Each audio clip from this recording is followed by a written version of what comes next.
Verslo kūrimo ciklas. Svarbus Forever verslo aspektas yra naujų klientų ir verslo partnerių paieška. Jūsų verslo augimas priklausys nuo to, kaip greitai rasite naujų Forever verslo savininkų, kurie irgi norės prekiauti Forever produktais.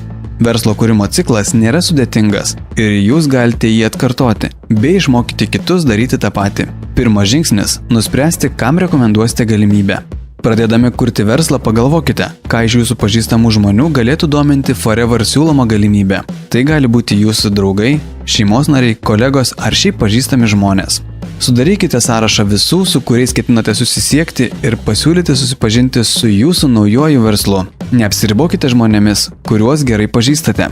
Pagalvokite apie Facebooko draugus, apie žmonės, kuriuos sutinkate tvarkydami savo kasdienius reikalus. Forever galimybė ir produktai gali būti naudingi visiems. Tada pagalvokite apie kiekvieną jūsų sąraše esantį žmogų ir pasvarstykite, kuo jam galėtų patikti Forever galimybė.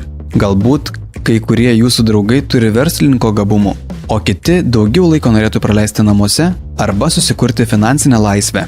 Suprasdami skirtingų žmonių motyvus, galėsite suformuluoti pasiūlymą, geriausiai atitinkantį kiekvieno iš jų